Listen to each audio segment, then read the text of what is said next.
Arestado ang 10 sangkot umano sa online pambubugaw sa Pasay.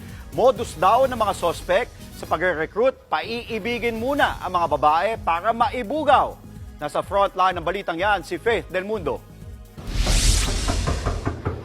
Good evening, sir. Security. Sinalakay ng mga operatiba ng National Bureau of Investigation ang condominium na ito na pugad umano ng online pambubugaw sa Pasay noong Biyernes. Nasagip nila doon ang 27 babaeng ibinubugaw umano sa mga Chinese. 6 sa kanila ay pawang mga menor de edad. Sa paghahalughog sa ibang kwarto, tumambad ang mga computer na ginagamit raw sa pambubugaw.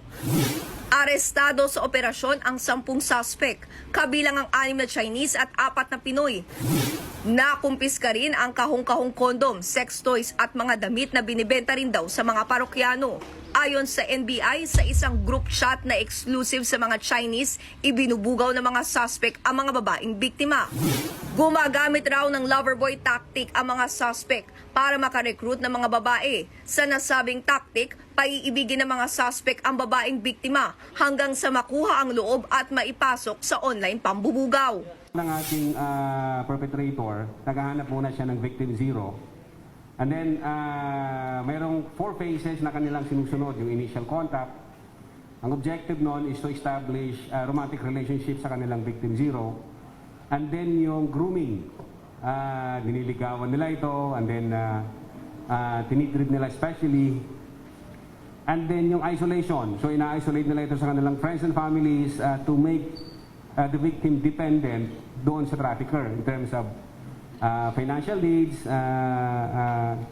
emotional needs. And at the same time, yung last phase niya, yung exploitation. So, ini-exploit sila, dinadala sila ngayon sa sex trade. Naiugnay din daw sa Pogo ang ganitong klase ng krimen. Nag-aano sila sa maliliit na grupo. Ayan, katulad niya, sasampu sila. Di ba, pagka nanghuli tayo ng Pogo, umaabot ng 100, 300. Ito, nag-group sila sa small groups and then they are occupying houses inside a subdivision na hindi mahahalata ang kanilang operation. But then, yun nga sa aming cyber patrolling. Tumangging magbigay ng pahayag ang mga suspect. Maintenance lang po.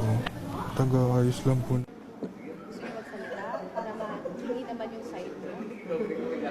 Maharap ang mga suspect sa reklamong qualified human trafficking. Nagbabalita mula sa Frontline, Faith Del Mundo, News 5.